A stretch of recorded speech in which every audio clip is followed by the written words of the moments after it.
I'll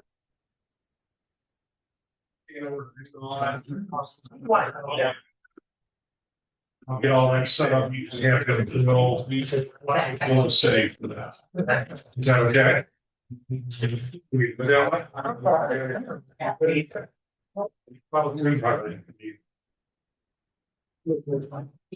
Regular council meeting Thursday, January 29th, 2026, 6 p.m. City clerk, we call the roll, please. Councilman South, Here. Councilman Phillips, Present. Councilman Sherman. Here. Councilman Long. Councilman, I'm sorry. Councilwoman Cordes. Here. Councilwoman Brown. Present. Alrighty, please, stand. For the pledge of allegiance. Pledge allegiance To the flag of the United States of America and to the republic for which it stands, one nation, under God, indivisible, with liberty and justice for all.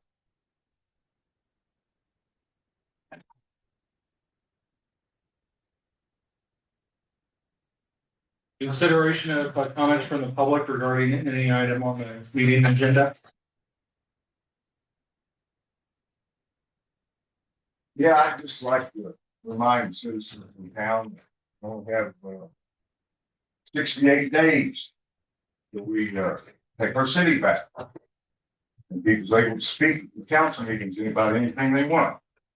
For 63 days, let's take our city back and our police department back. Thank you all.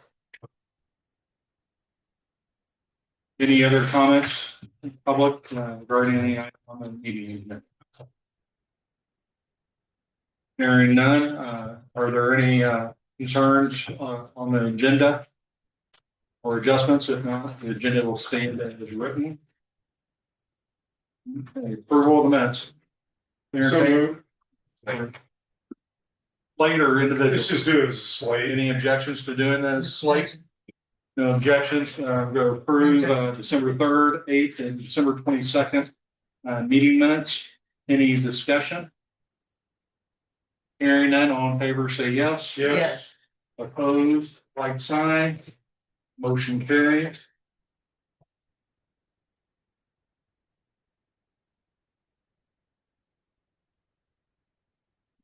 Council, I do not have anything to report. The administrative reports.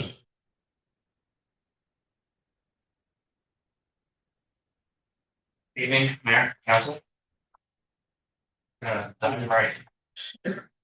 I have, Yeah. Ben Diver. So on the first page of my update, I'll update a couple things that I and for various departments of the city about to. Tell me if I need to slow down at any point.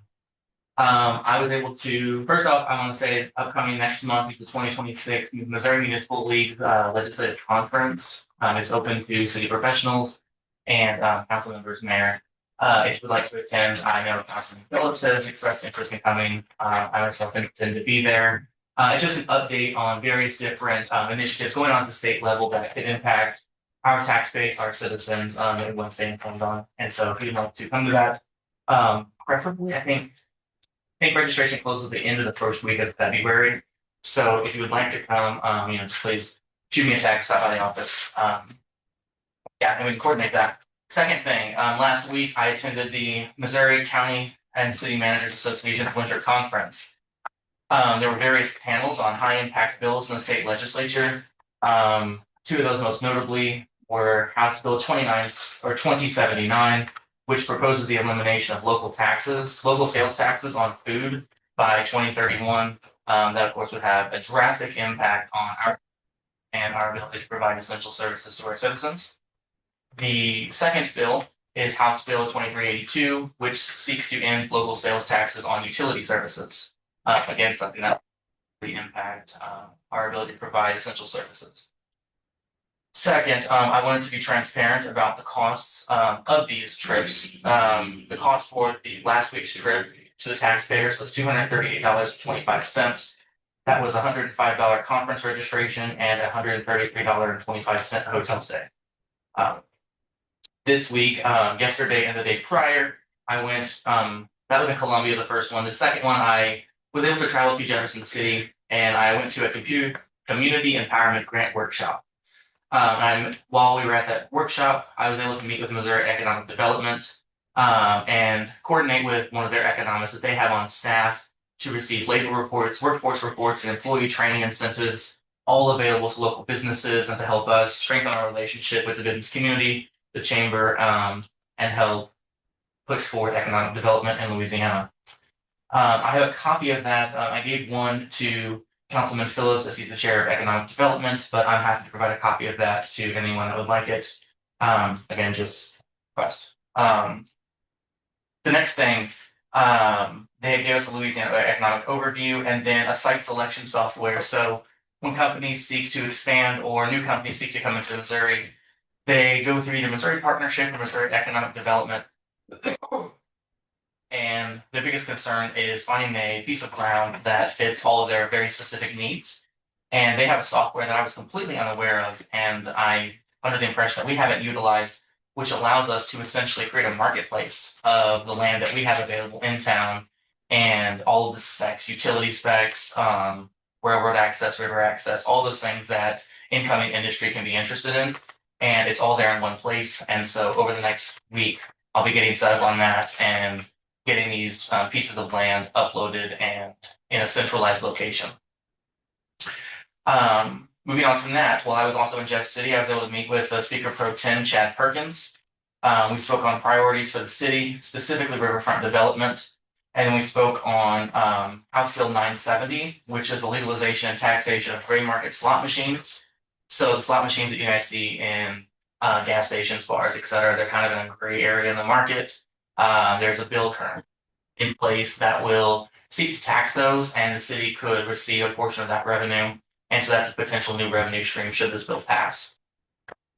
Also, while I was there, I met with Lieutenant Governor David Wassinger, gave a general update about the city of Louisiana as he is from this area, and I answered some various questions that he had about the city, and I'd be more than happy to talk about that conversation at length. I met with House Speaker Jonathan Patterson. I gave a general update on the city and answered questions. And then at the Community Grant Empowerment Workshop, we discussed the successful implementation of a downtown revitalization 501c3 and kind of what that would look like. There'll be another one coming up in a couple months that I also intend to attend to see exactly what incentives and initiatives are there that can specifically be tailored to Louisiana and our unique needs. Finally, the cost to taxpayers $15.35. The conference registration was my legs were sore from walking around the Capitol. That is also free. And the hotel was $115.35. Gonna take a break there. Any questions? Okay, moving on. Street and grounds update. I'm gonna not steal any of Clinton's thunder here. We had a snow emergency. We closed the Georgia Street and I did my best to keep you guys updated. Throughout that, due to the water main related issues, shout out to all the workers this weekend from the snow plowing to assisting with the water main break. I will say, because no one else will shout him out, I will shout him out specifically. Clinton was out there from probably 6 a.m. to 6 p.m. in holes and, doing what Clinton does. And so I just, thank you. And I learned a lot this weekend, I will say. So let me see. Sincere thank you to the anonymous donor who purchased snacks and drinks for the snowplowers over the weekend. When the snow finally came in, somebody had called Clay, our street supervisor, and had said, hey, we want to buy a bunch of snacks and drinks since you guys are working on 12-hour shifts. And they did that. And so just thank you to them. They know who they are. We'll be coordinating with FEMA for possible reimbursements for these expenditures since there was a national emergency for those that were affected by this storm. I will keep you guys updated on that. As you guys know, and as the public knows, FEMA is a joy to work with. So this will have to be resolved by next week. JK. No, but I will be coordinating with them for possible reimbursements of those expenditures. And if so, then I will come to you with a report on that. Next, contract execution. The contract with River Asphalt is executed, and they will have us in their final schedule in early March. And so just to clarify, they will not necessarily be here in early March, but in early March is when they told me that they should have their final schedule for when they plan on working through their docket of jobs for this summer. Street signs, we're in the process of inventorying, restocking, and replacing various street signage. Clay and I, he gave me a report 3 days ago going over every street sign that we have, ones on the streets, one in our stockpile. And we'll be coordinating with which ones that need to be replaced, of course, focusing on emergency routes. And then going from there. When we make that actual purchase, it will be high enough that I will be coming to the council to seek approval for that purchase. So look for that on the horizon. Next up, on ground, dog waste stations have been placed at Riverview Cemetery, Sunset Park, Wallace Park, Veterans Park, and with plans to buy more and place those at various other parks, including the riverfront. And then for Mayor Carter, we have begun to move the city archives to the basement, something that we've been seeking to get done for probably longer than I've been alive. But we're getting the archives organized into the basement, and it should soon be easy to go down there and pull things. For instance, we got a sunshine request, I think 2 months ago, from something from the 90s. And so having these organized will be very convenient for Riley or myself to go down there and snap, find a box that says 1990 June, open it up and find what we're looking for. Next, something I'm gonna do with regular council updates is provide specific metric updates for various departments. So first, the library. It was open 16 days in December with 291 patrons, 59 phone calls, 5 new library cards, 37 computer-only patrons, and 10 community events. The license office for the month of January so far has generated $4,422 in fees from across 315 transactions. Finally, I'm taking this over now, so bear with me on it. The treasurer's report. Treasurer Orton, she prepared this for us. The total revenue collections for the city in December of 2025 were $169,455.79, bringing the year-to-date total to $1,345,427.40, with total expenses for December 2025 at $266,421.53. And total year-to-date expenses, $1,440,233.24. Below, so I don't have to read another very long decimal number, are the differences between those two. Account balances, total non-restricted funds for the city, $274,524.65, with total restricted funds being at $1,064,831.59. And then finally, on the last page, we have general recommendations. So this is something that came up right before the previous council meeting, or not, for the previous work study meeting. And there's so much on that I wanted to wait because it doesn't necessarily affect us at this moment. People's Bank and Trust had notified Treasurer Horton and I that they have changed their trust CD withdrawal policies. You will see the stipulations for if you pull out a CD before his reach maturity, and at what time frame during that, 3 months or less, from 3 months to 24 months, and then more than 12 months or more than 24 months, it has the particular interest penalties that you will have to pay if you pull them out before they mature. And then attached to that at the very bottom are the 3 relevant CD accounts that we have that could be affected by this policy, all of which mature on May 17th this year. That was a lot of information. Any questions? Okay. Should any members of the council or the public have questions, feel free to reach me. I'm in my office, call, text, and otherwise, have a great weekend. Thank you. You too. Here, Brian, Director. Good evening, Mayor and Council.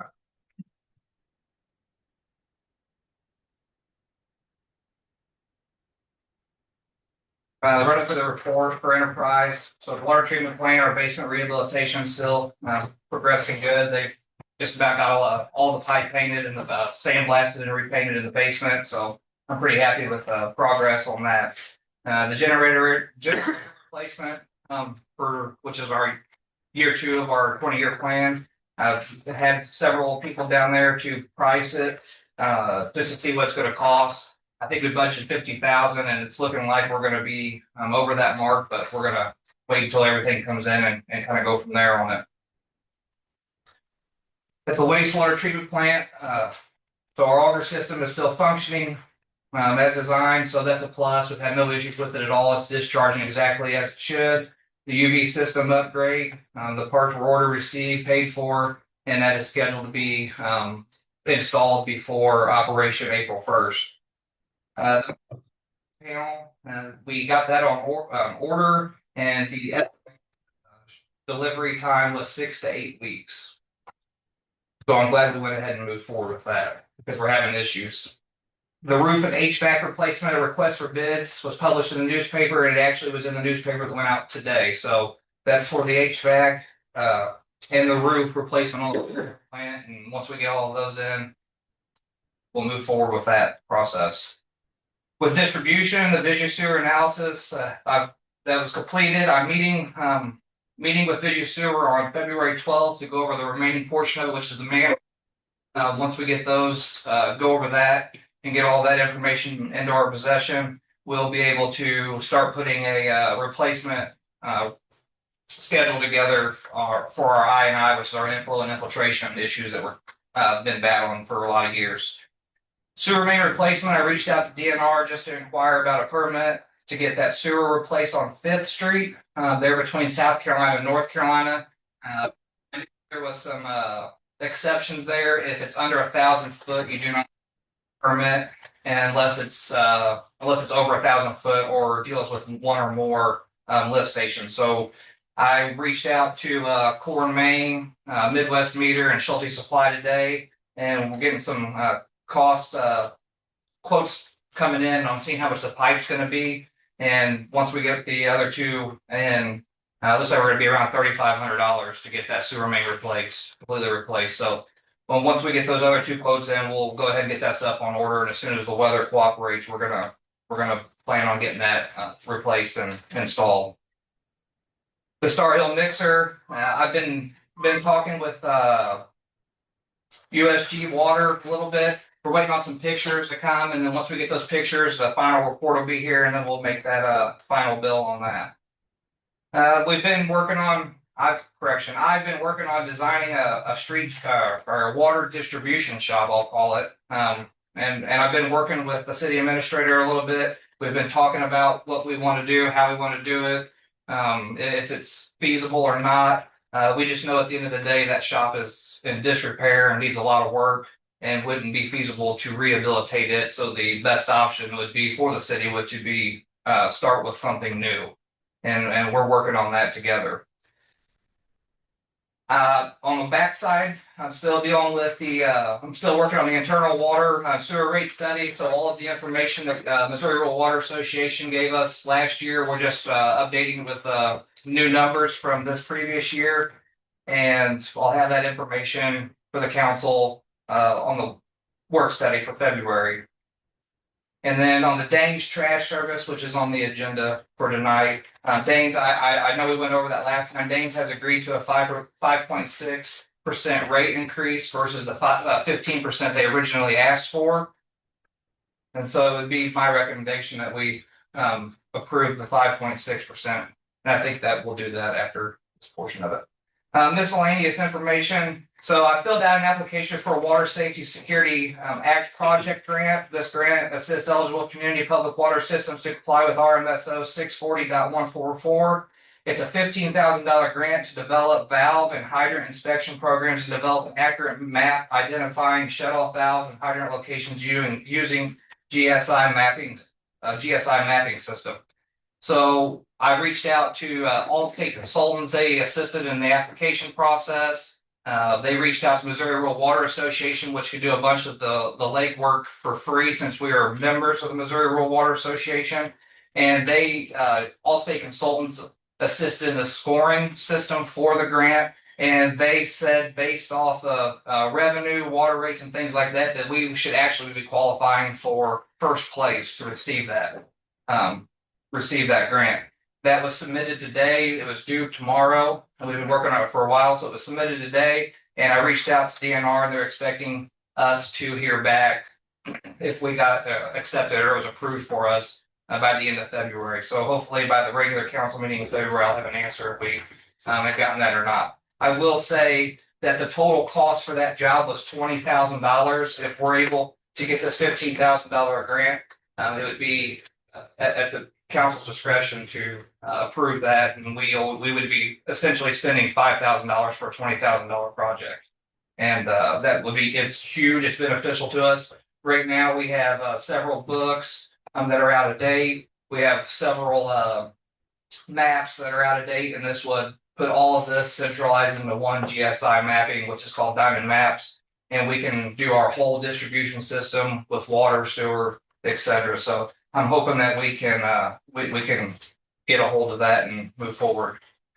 Some other information that I wrote on here, and I wasn't on your guys' the council's paper that I did want to share. I've been speaking with Mark Twain Regional Council. I sent over a huge list of things that the enterprise needs to do versus, whether it's a looped water system on the west end of town, a water tank on the west end of town. We've got a water main that goes north on North 79 that needs to be replaced. We've got various water mains in town and sewer mains. And they actually sent an email back yesterday wanting to know if we had any pricing done on any of those projects. And usually when they ask, I think they've got some kind of an idea or something's coming up. So I'm sending over the information that we had for the water tower previous on the west end of town.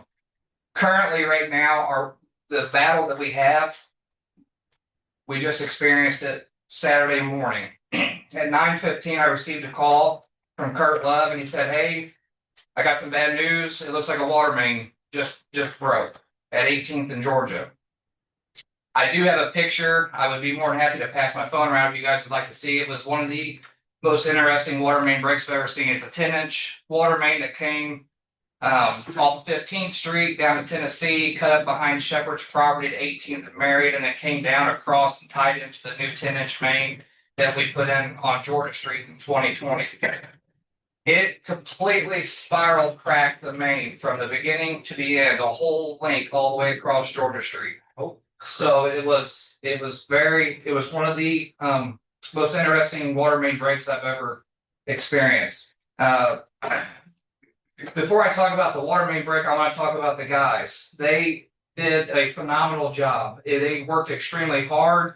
They actually Sunday night into Monday morning, they planned on working all night long, but all of their pumps completely froze up with ice. They could not get them thawed out. So they actually loaded everything on the trailer, took it back, opened all the doors inside the shop, and had to let everything thaw out for about 5.5 hours before they came back, and we restarted the process all over again.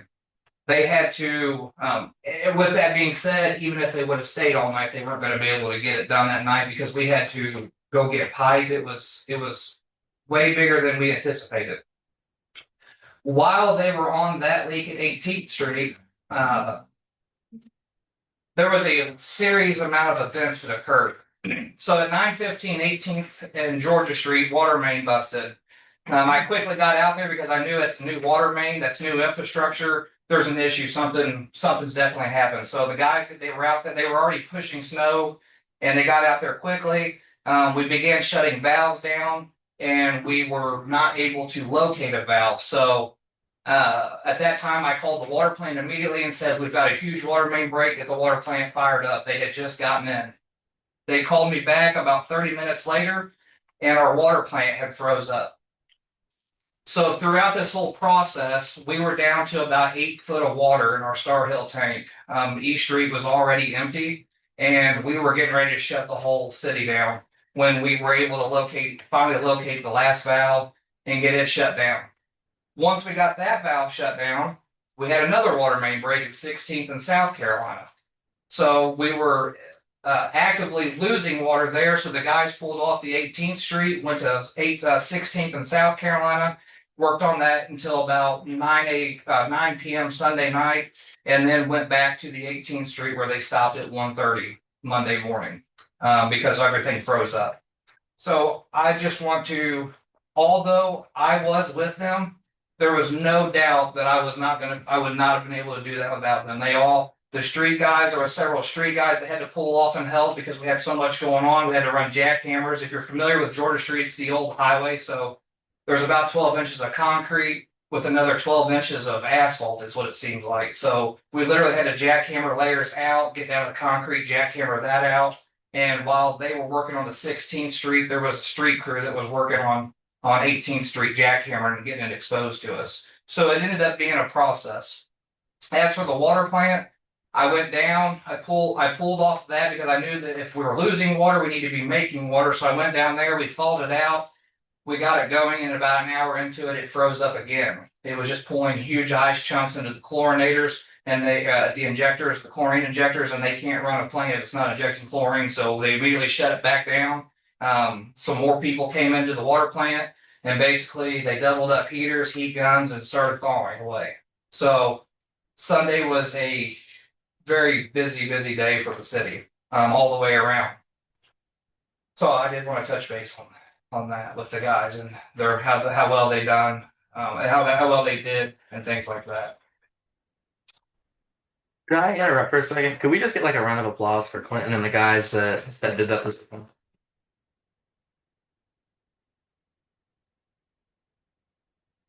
Yeah, it's a service that goes unrecognized until you turn on your faucet and there's no water coming out or low pressure. So yeah, it's greatly appreciated.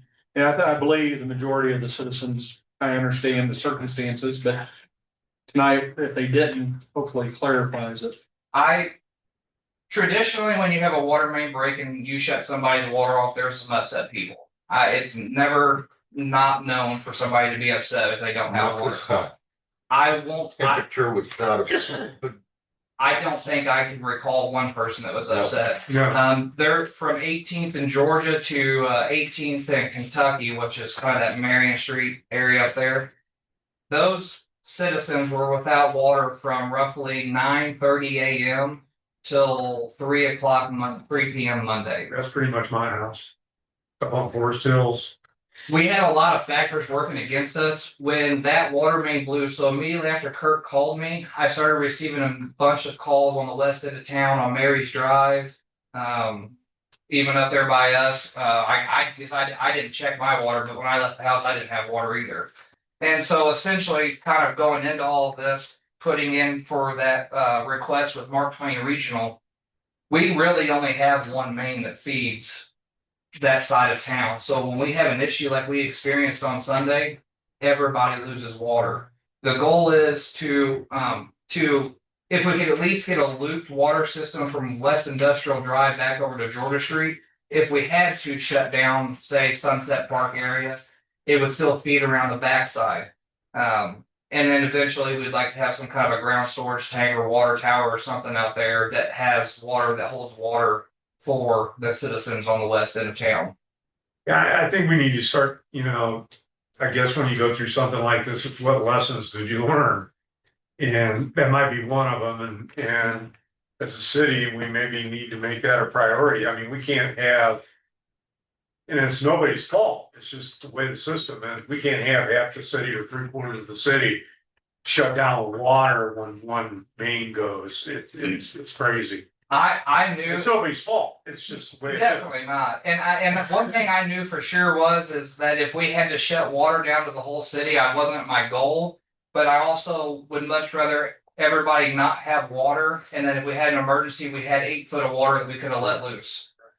Because even with our clear well at the water plant being full, we still couldn't pump out because there was a chlorine injection as it comes out of the clear well into the system. So even that water was unusable at that point. What we had in the tank is all that we had. It's a 1.5 million gallon tank up there. 10 foot would be 750,000 gallons. We were at 8 foot, so you roughly 600,000 gallons. Which DNR says 650,000 gallons would last us, would last us one day. We go through about 650,000 gallons a day. But when you're losing the amount of water we were losing, it wasn't going to last another hour. So is that something the enterprise and maybe the city as a whole and the council needs to start looking at is is planning possibly to do this loop or whatever you're talking about. I'm no civil engineer. so No, I don't know what you're talking about. So years ago, To we make this actually. more Is that efficient. in your 20-year plans? It is, and years ago, we actually did a whole, we've got, it's already all drafted up. We had engineers they came in and did a whole, engineered for the water tower, all of that on the west end of town. But we were never able to get the funding to do it. Those plans were updated 2 years ago. And we got approved through the House of Representatives and everything at the state level. The governor vetoed it. So for that approval, I forget the dollar amount exactly, is either, I'm guessing right now, about $3 million, $4 million project. Yeah. At that time for putting in the water tower or the ground tank and looping the system. So I'm sure that cost will go up. You know, I think as a council and city government, that's something, that's kind of one of the things we're supposed to do is promote. And maybe that's something we need to revisit as we're planning for next year's budget to see if we can, find a way to get some cost estimates and then find out what we can figure out a way through grants or whatever to generate the money to take care of that problem. I'm currently working on, the portion of it also. Like I said, I sent all that over to Mark Twain Regional, and then they're inquiring about that stuff, and that is on the list, and that paperwork costs and stuff, and everything is already completed, so I'm gonna get that sent over. Hopefully tomorrow I get everything sent over, I had to gather it all up, get it sent over, that way they have it. But the city administrator Cameron and I, we met with them, and they let us know that they want a list of everything that we need to do. So I kind of laughed about it, and I sent a huge list, which is not even half of what we need. So Yeah. whatever we can get, we're going to do. Yeah, through no fault of our own, our stuff is wearing out. And we need to be proactive in terms of trying to stay ahead of that. That's all I have for now. all right, council, you have a resolution. Water treatment plant generator replacement. How long has that generator been going and how time frame do you think it's gonna last? I met with Jeff Sensenball. I've talked to him several times over that generator. He was part of getting the generator at the intake house at the riverfront. So I just kind of started with him to inquire about that one. He put it in 2005, I think. We bought it used. It was if I remember correctly, it was a surplus from the state. I will tell you that it's never been load tested. If it will actually even run the whole plant like it needs, that we would anticipate. Spec wise, when it was new, it would, but with age, So this is probably a priority. actually, we're very surprised that we didn't get one for the water plant when we got the one for the intake house, because if we need it for the intake house, we would need it for the plant, and you can't run the plant without power, so it's kind of odd. You might want to put on top of the list. Yeah. And it is on the top of the list. I mean, it's on our, like I said, I've already started on it. Because we've also, it's just like with the 20-year plan. A lot of this reconstruction and everything else is in there. But it's just bringing it out one at a time. And Jeff's, I've done several times with Jeff Sensenball. He is going to perform a load test on that, and we're going to switch over to it and see how much of the plant will run with that. He's assuming, like I said, there's an assumption, we haven't physically done it, but he's assuming that if that, with its age and its specifications it had when it was new, that it will at least run the plant one pump and will allow us to still discharge it with one pump. But if you had a water main break during that time, you'd want a double pump and you wouldn't be able to do it. So That's what the plan is, whatever route we do with the generator, it will run the whole plant, everything at once. because that's one we need to look at real hard. Portland, Totally different ones. City council, you got resolution 2-0-2026.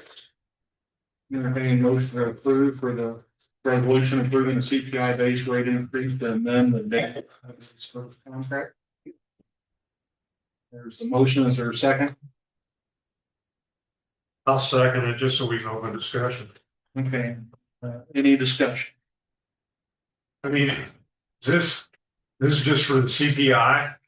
Is that all they're asking for, is a CPI increase? I mean, they jacked our rates up last year. They're jacking them up again another 5%. They wanted 15. So, And what you're saying, are so, we getting anything new for the 5.5% increase? no, so trash wise, we signed that contract in 2023, 24, I think, because they could reevaluate it in 2 years. So we signed that in February of 24. Per the contract, that price was locked in for 2 years. So in 2026, where we're at now, they asked for a 15% increase. The 15% increase that they initially requested was an increase based off of a 25% wage increase for their employees, a cost of charges for dumping leachate, like that they have for Meridian or for the landfill, and I don't have that information in front of me. There was one other thing that was, but so I immediately argued and said that I need black and white documentation. I'm not going to take anything to the council if you can't give it to me in black and white. So then it went from that to let's have a phone conversation. So we had a phone conversation. And it was basically like, that things are higher than a CPI. Well, I understand that, but if you want to raise your rates based off of a higher rate than a CPI, don't put that in your contract, because that's the only black and white thing that we have to go by is CPI.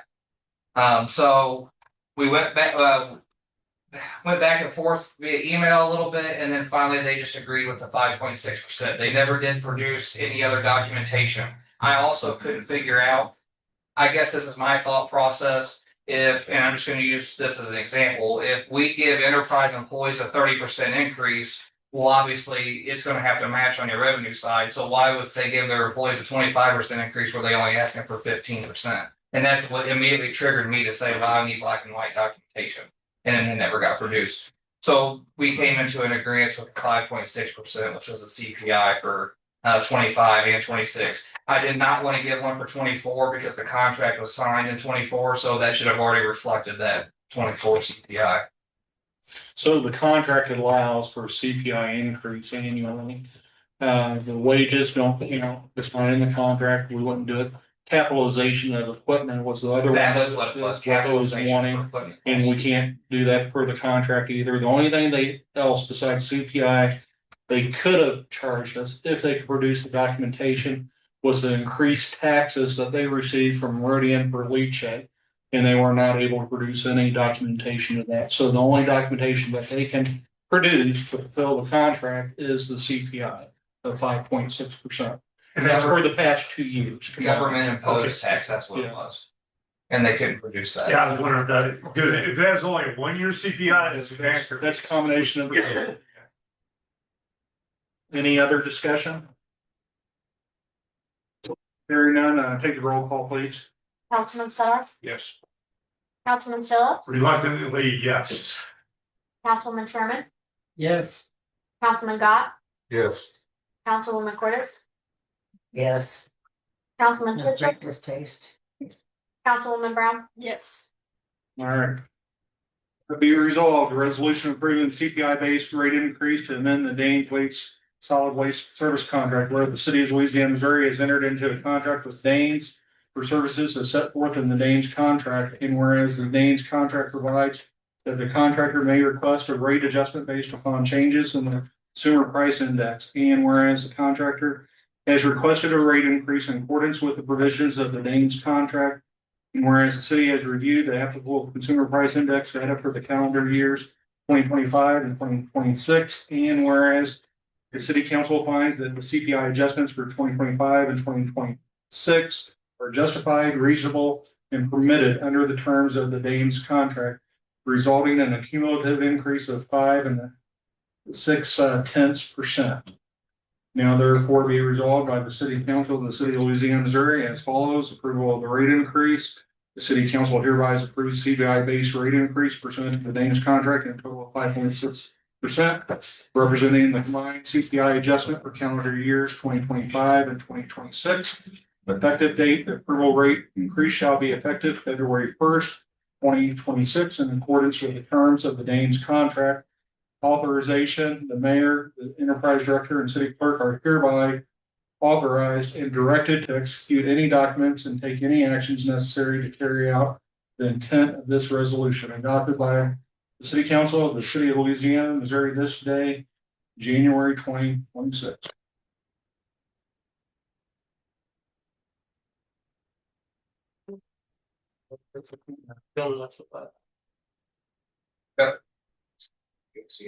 Fire chief's report. So a few department updates. So we've got four members scheduled to go to Winter Fire School in Mizzou. Each member will be taking a series of classes and receiving a certification for it.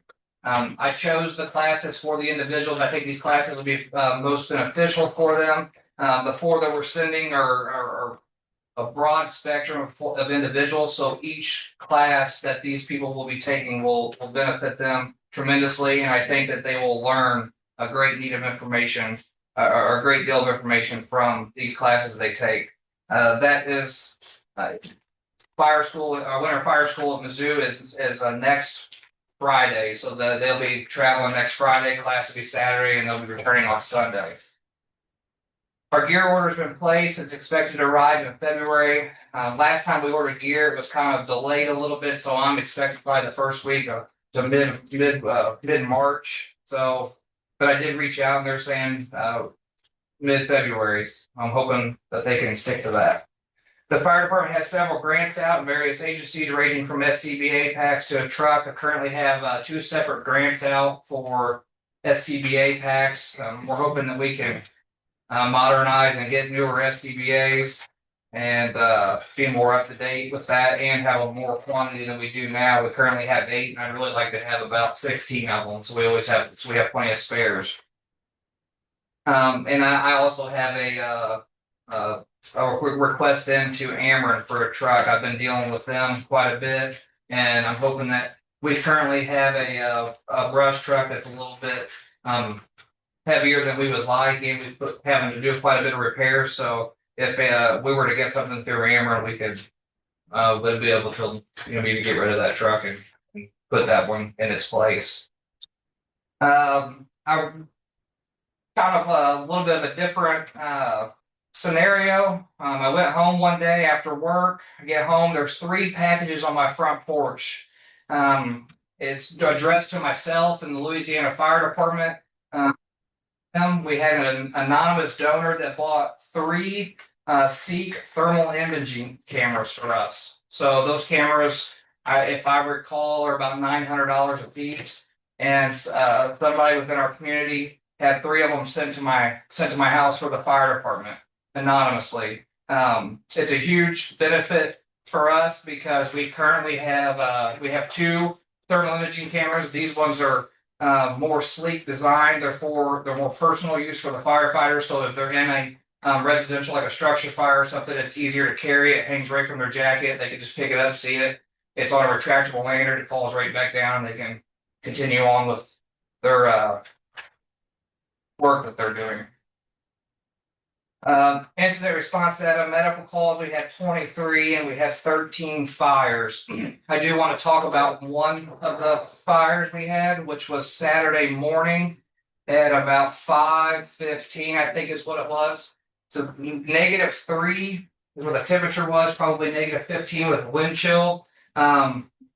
We immediately, when we got paged out for that, I was running around my house trying to get dressed, having dispatch go ahead and mutual aid Buffalo because I knew of the weather conditions outside and the resources we were going to need. And then en route to the fire to the station to get equipment, we went ahead and had them dispatch Clarksville and Eolia. Kind of just to touch on that, it was so cold that the first fire hydrant we got stacked onto was completely froze up. We could get no water out at all. Buffalo responded with 2 tankers. One of them completely froze up. They had to take it back. The second one they had, I think one of their discharges froze up on it. So we were battling a lot of things against us that morning. kind of to touch on it, that's why it was such a long weekend. We had that incident Saturday morning, snow Saturday afternoon, water main break Sunday morning, water plant froze up Sunday, and water main repairs through Sunday and Monday. So I it's knew just the been, job was dangerous when you took it. it's just been it's been a lot. But like I said, it's the guys that are it's the guys that make it all possible. They work extremely hard. They don't bat an eye. I know they were coming out of that house, and stay around the house. The lines were freezing up. Just the hoses across the yard were freezing up. We had to fall them out. The neighbors were bringing a salamander to help fall it out. It was very interesting. It was a very tough fire. I don't know if a lot of people know this, but a lot of your fires put out with steam. And it was so cold, there was no steam to be produced. It was just freezing. I mean, water was literally freezing midair. So I just want to commend the fire department and the guys, not only with Louisiana, but Buffalo, Clarksville, and Eolia for the battle and the frigid temperatures and things they endured Saturday morning. And that's all I have with the fire. Entertain a motion from the council to have the city clerk draft a thank you letter to all the surrounding responding agencies that assisted us with that. I would also add I'll make a motion to do that. I also like to see some kind of recognition for all these guys at a council meeting, some sort of certificate, something. These guys went above and beyond. Maybe a separate motion for the. For a small town. And I guess my comment would be, if they're reporting on all the negative stuff, why aren't they here reporting on the positive? I want to add in. I intentionally didn't mention this, but I'll add it now because it fits the sentiment. We had one guy work 21 hours willingly. We told him he could leave. He worked 21 hours between snow plowing and then assisting them he worked from 4 a.m. to 1 a.m. This is the kind of stuff you see in the military, where guys step up like this. And I think there should be some recognition for that. We have a motion and a second. Any more discussion Did you repeat Or- the actual wording? for having the city clerk draft a letter on our behalf of the city to the responding agencies that assisted with our fire department on the fire on Saturday morning? We can review that. We can have the chief review it. But I want, on behalf of the city council, give a recognition to those communities. Any other discussion? All in favor, say yes. Yes. Opposed, like sign. Let the record show. Well. Anything else as far as recognition you stated? Well, I'd just like to see maybe the council present these guys with some kind of certificate of recognition or something. I mean, these guys busted their butt and didn't have to. Did so out of a sense of duty to the city. And to me, that's a positive thing. We get so much flack about stuff that doesn't go right. Well, this is something that really went right. And I think everybody should be recognized for that. Chief, can you come up with an accommodation and have your guys attend our next meeting? And we can do something like that. Would that suffice? Yeah, that's fine. Just There's a kind of motion, recognition. there's a motion on the floor. Is there a second? Second, any discussion? So we'll do an accommodation, whether it's a pen or whatever it is, and that can be presented at our next meeting. Any other discussion? And then for the firefighters? Yeah. Do something like that for the city guys? Yeah. Yeah, we can do the same.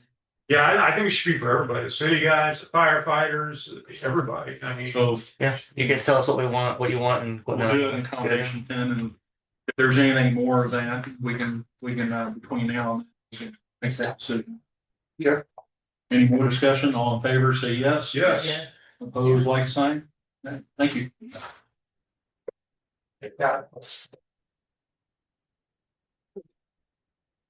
Police chief, report. Mayor, council members, everyone should have a copy of my report. I did want to touch on a couple things. As you can see, our Axon body worn cameras that were fully funded by the Blue Shield grant are up and running, and everything's good to go with those. The flock license plate readers are also part of the Blue Shield grant. 3 of them have completed the permitting process and are set to install. two additional ones that remain in the permitting stage. So as soon as those are done, they'll start working on putting those in too. Again, all that's funded through the Blue Shield, right? Homeland Security, we have a grant pending through them for handheld radios. We're still waiting to hear back on whether we got awarded that one. For the month of December, we had 260 calls for service, 47 traffic stops, and 34 citations issued. And there's a breakdown of reports reports generated in the monthly report. Any question? I noticed on here, the very last page here, priorities for January 26th. We need to really start thinking about trying to get some kind of canine deal for the drug enforcement. I'm reading through this as we go. I just think that's really, really important. You know, we talk about getting rid of that drug problem. Well, that's a concrete step that the community can see that we're starting to act on that issue. And behind the scenes, we are progressing. Okay, good, great. Any questions for the chief? Thank you.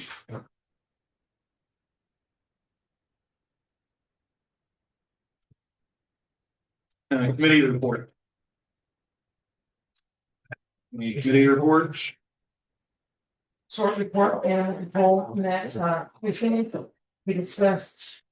New ordinances that we want to look at changing, we will change the whole period from 14 days back to about 7. Haven't seen any improvement. And it's actually kind of binding and with close hands. To have the whole net long. Right. I'm spoken to the ordinance committee. And then, it's escaping me now, but there was another one that was a discussion. It's, I've lost it. What was it? Possibly changing the pet license to, instead of being due June 1st, that it's a monthly thing. Just So whenever it's issued, it's good for a year. for yeah, the- so that the thought is that it will coincide with their ratings appointments. Make it easier for hopefully for people to remember to even get the pet license. You know, so we talked about that. We also talked about ideas for maybe getting a dog run built out there. On people's left side, where that pile of dirt is. Yeah, I'm aware that we received I'm not sure exactly what our numbers are from the John Cotton Trust. I also know the John Cotton Trust trustee himself personally made a personal contribution. So we should be able to do something like that.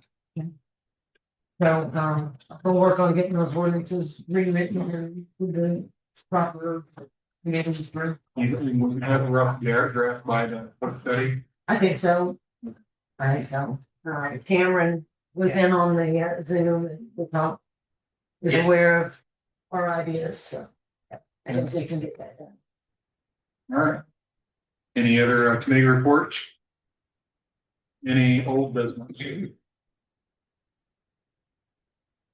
Any new business? Any miscellaneous business or any comments from the public on any discussed during the meeting? Hearing none, I'll entertain a motion by roll call to go into closed session for RSMO 610.021 subsection 1, allowing the council and the city clerk. So moved. First and second, any discussion? Can you take the roll call, please? Councilman Sutter, Yes. Councilman Phillips. Yes. Councilwoman Sherman, Yes. Councilman Gott, Yes. Councilwoman Cordes, Yes. Councilman Twitchell, Councilwoman Brown. Yes. We are in close.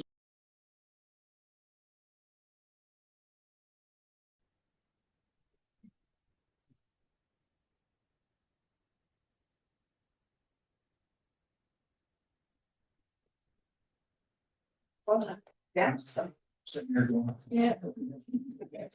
Oh, baby. Oh, yeah, go back. So you tell me. And I've been on her case about coming up here and just covering the bad stuff, never come up here and cover the good stuff like that. And she did, in her report, she misrepresented my vote.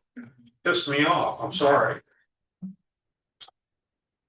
Pissed me off when she stuck that microphone in my face.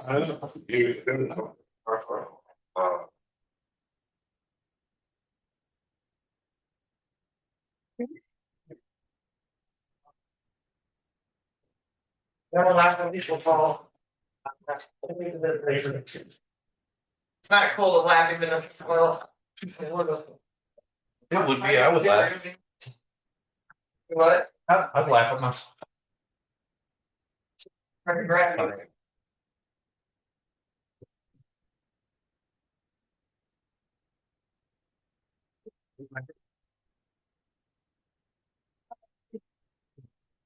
I'm gonna go over here.